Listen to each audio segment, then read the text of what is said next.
Happy February, witches! February 2016! Woohoo! I hope you all had an awesome Emerald, Groundhog's Day, Candlemas, whatever it is that you celebrate and that you are enjoying this time of spring transition. If you haven't got the memo yet, well, first of all, we all know that February is the season of love. It is the month of Valentine's Day, so a lot of people focus on talking about self-love at this time of year, and I wanted to do that too, but I wanted to do that in a very specific way. I also noticed that one of my favorite witches is doing that in a very specific way.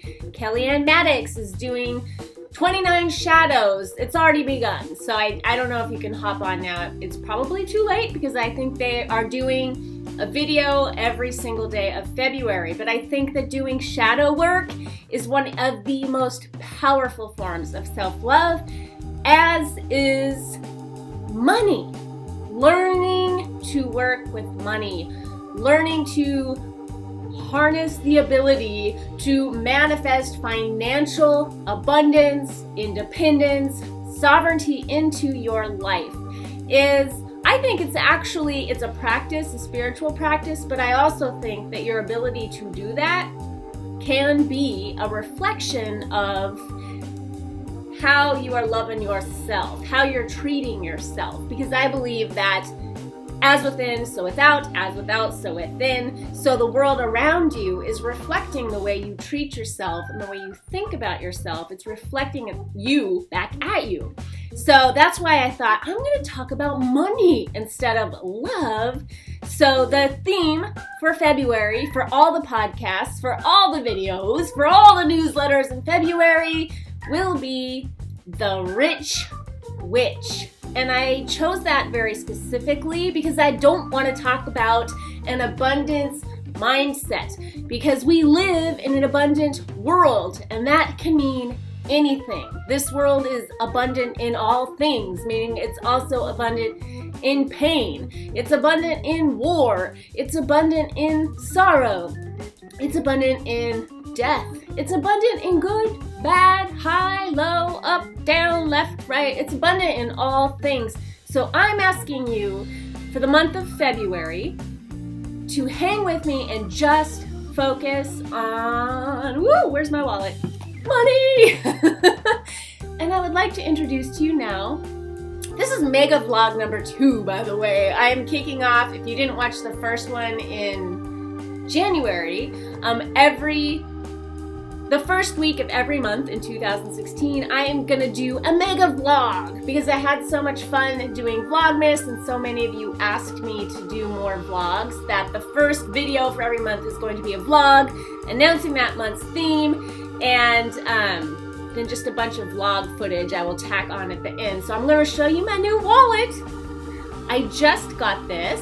I was very excited to earn enough money in January to splurge a little bit on myself, so I bought a Kate Spade glitter bug wallet in rose gold. It's so pretty.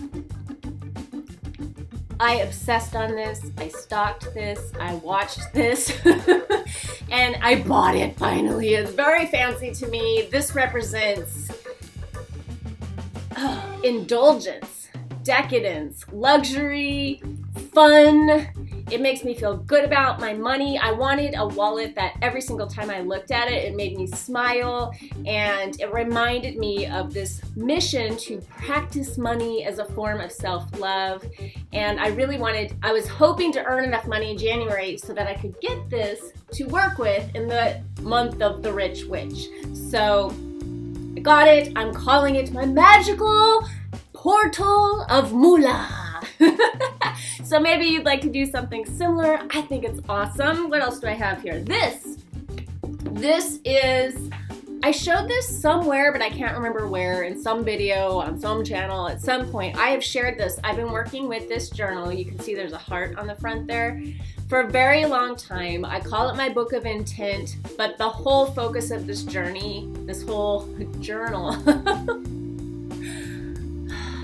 slow down. This is how my vlogs are. If you have not noticed, there's a difference between the videos and the vlogs. So this whole journal has been focused on the heart chakra as the center point of all the chakras and a point of attraction. And largely I have used this and all the theories contained within. It's like a little mini book of shadows, a little grimoire about really manifestation, law of attraction, magic, largely about the heart center. And because attracting money has been one of the biggest challenges and lessons and joys in my life, that's also largely what this is focused on. So all of the content this month will be coming out of this sucker right here. It's filled with all sorts of amazing things that I have learned over the years of working with this. So I'm excited to share some of the ideas in here with you this month.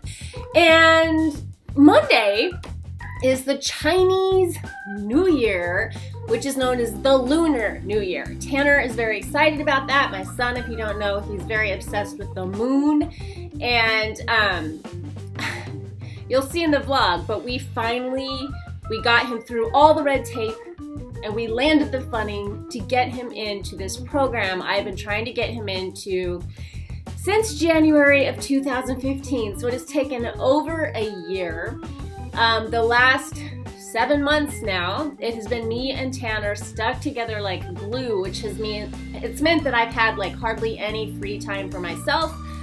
Anytime I've worked at my business, he's been here bouncing golf balls in the background. And anytime I felt like I was dating my son, because anytime I went to go do something fun, I took him with me. So we just got back. Part of the reason why I'm like so frazzled is I was trying to race home because the sun was going down and I was like, I need to do this little intro to the mega vlog before the sun goes down. But we just got back from the Americana. I've shown you that before. It's an awesome outdoor mall where I live, but the whole thing is decked out for Chinese New Year. They have a giant lantern that is bigger than your car, I guarantee it, and different decorations. And we just went with the whole Chinese New Year theme. So we ate at a place called Din Tai Fung. Din Tai Fung. We got Chinese food and then we went to go see Kung Fu Panda. And we made like a whole thing of it because on Chinese New Year, Tanner is starting his first day at his new program. It is a big deal. There is no other program like this in the world. It's for people with special needs. If you don't know, my son has autism. It's a program that was started by parents who were not satisfied with what is available for people with special needs once they become adults.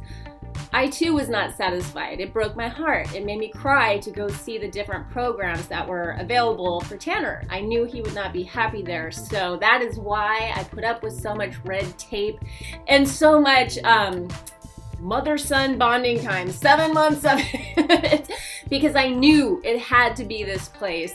And I feel extremely thrilled, excited, proud of myself for hanging with all of the loops that I had to jump through to make this happen. I feel very accomplished and I feel grateful for living in the country that I do, because that is really financially what's making this possible. So it's very much tying in with the rich witch. If you live in the Western world, you are already one of the legendary 1%. You have running water, you have the internet, you have food every day, I imagine, and you have so many resources available to you in this country specifically that I'll bet you're not even aware of and tapping into. So be grateful for what you have, and let's kick off the month on that foot. Other things I just want to chit chat about, because this is really just a vlog.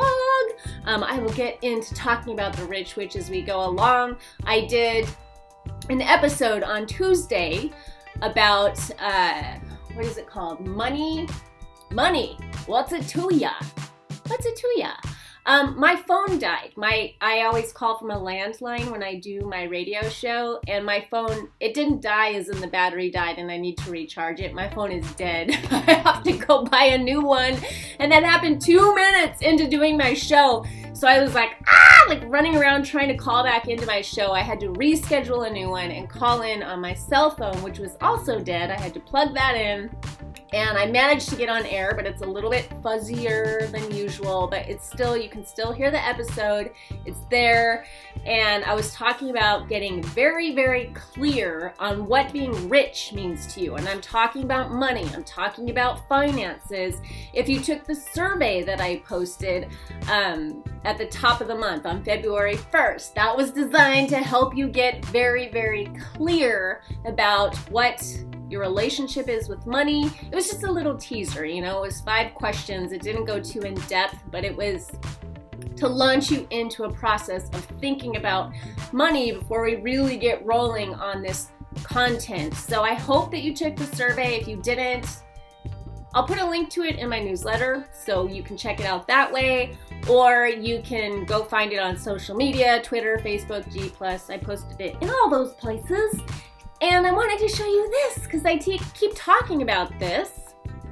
Catherine the Great, 2016, the year of the Queen. I have all these themes. I love the themes, by the way. That is never going away. That gives my life a sense of structure that I really, really dig.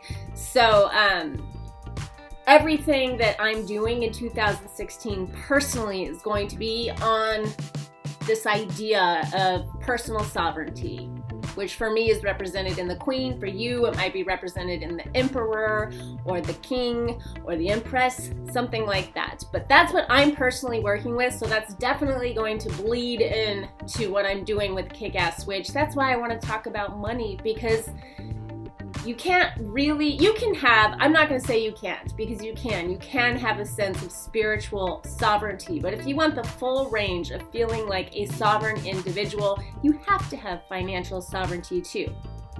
Having said that, this is how I kicked off the year for myself in bed. I always read, usually fiction, but sometimes biographies, which I kind of classify as the same. They're books that I read for entertainment. I read them at the end of the night in bed. So if I'm reading nonfiction, it's for educational purposes. I might do that in the daytime, but this is like my bedtime reading. So I go slow because if you read in bed, you probably know it doesn't take long before you're like nodding off and then trying to stay awake, even if it's a really good book, which this is. This is the best biography I have ever read. This guy is a genius. His name is Robert K. Massey. The book is Catherine the Great. I chose this because of my family ancestry. I am Prussian, but even more specifically than that, I am what is known as a part of Germans from Russia. My family are part of that legacy, Germans from Russia. Catherine the Great is who really created Germans from Russia. She brought German farmers who were known for rockin' soil, like they could work even the worst soil and create like fertile farmlands out of like crap, basically. And Russia had all this land, so she brought these Germans over and said, I will give you free land, free place to live if you can work this soil. And so that's how they became Germans from Russia. And she was also Prussian, so there's just lots of linkage there going on. So I knew she had to be my first queen. In reading this, it's so gripping. It takes you, I'm only a third of the way through right now. It's a ginormous book, and like I said, I read slow at night.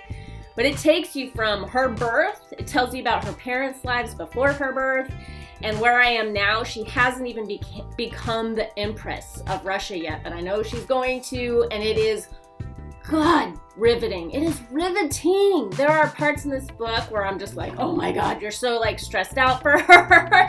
And then now it's getting to the point where she's like starting to be victorious, and where she literally in her mind, this is what I love. This is so queenly. Like, she's becoming a queen in her own heart and mind before she becomes the Empress, which is really powerful. She literally has a point of decision where she literally decides, I am going to change who I am. I am no longer going to be this pushover. I'm going to teach people how to treat me, because she was treated horribly before that point. So that was incredible. I hope to get through that by the end of February, because there are so many books that I would love to read. I own a lot of books that I haven't gotten to read yet, and then I have some on my list that I haven't read yet. I got this at the Dollar Tree, The Queen of Subtleties, and I was like, oh my gosh, a book about queens at the Dollar Tree? But then I brought it home and I read the reviews, and they were like hostile.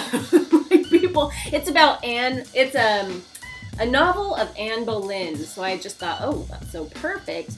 But people, like, they were disgusted with this book. The reviews were so bad that I'm like, oh my gosh, I don't want to waste my time on it now. And I had this moment of like, but I spent $1. Is that bad? You know, like I don't want to waste the material. I don't want to waste my $1. And then I had this thought, I don't want to waste my time either, because time is money in a sense. So I'm probably not going to read this book unless one of you says, I read it. I don't know what those reviews are about. It's lovely. And that might not even be enough, because the reviews were pretty compelling. I don't know if I've ever seen something like that where people are so like openly hostile, like they just felt ripped off by reading it. So I probably won't. So I just have some footage to share with you. I think I appropriately called these vlogs mega vlogs, because I'm just like sitting here and rambling at you, and that can take a long, long time, and then all the footage that I've gathered can take a long, long time. I'll try to keep it tight. I'll try to edit it as, you know, tightly as I can so you don't get bored, so it's entertaining. And until we meet again, enjoy my mega vlog. Much love. Peace. And so it begins, mega vlog number 2.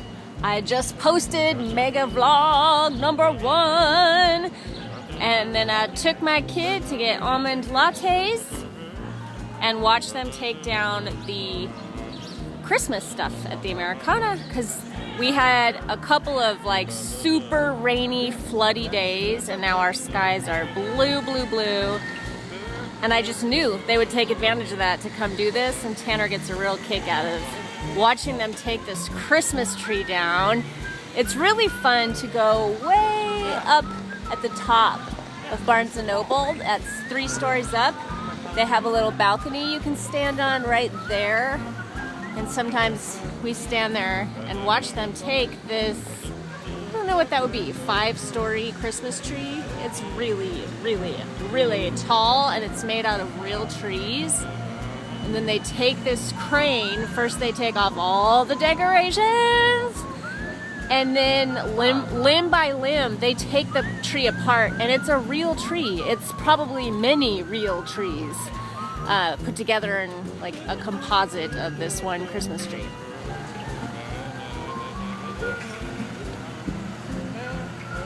It's pretty cool, huh? It's like my tree. Just like your tree? We're gonna take our tree down today too, huh? Or maybe tomorrow? Do you know why? It's Christmas Eve. No, Christmas Eve is over. It's the dark moon. It's a good time to release things.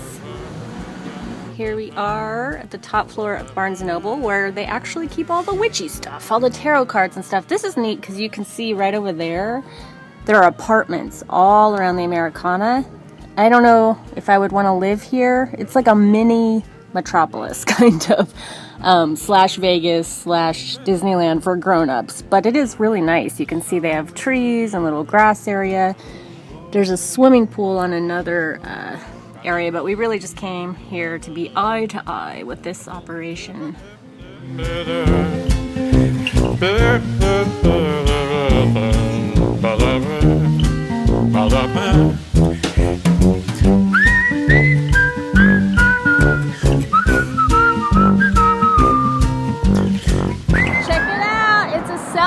Of a selfie. I just had breakfast down there at one of my favorite local places in Silver Lake called Home, and this is a new addition to this big ass wall. The sun is shining behind it, so I don't know if you can see it, but it's like a protruding statue thing of someone taking a selfie. A good balloon? We're on the hunt for a good balloon. Look at this, dude. This is a stormtrooper balloon. It is the size of a person. Oh my lord. Wow. Party City.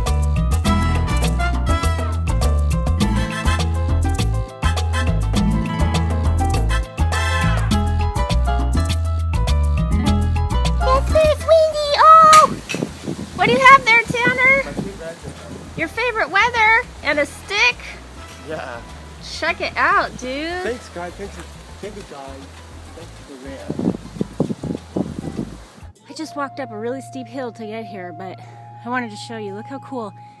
These people have 360-degree views out their little, I don't know what that is, little sun porch. And then this is overlooking Glendale, where we live. The Americana is right down there somewheres. Welcome to Lunar New Year at the Americana at Brand.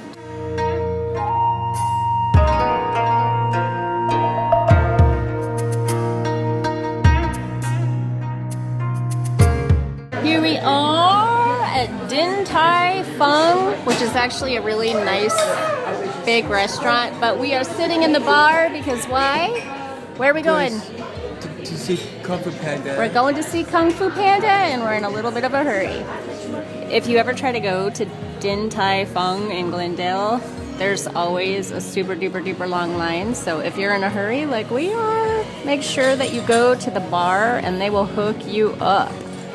That is beef braised or braised beef soup and bok choy, and it smells like heaven. Use chopsticks. See if you can pick a piece up.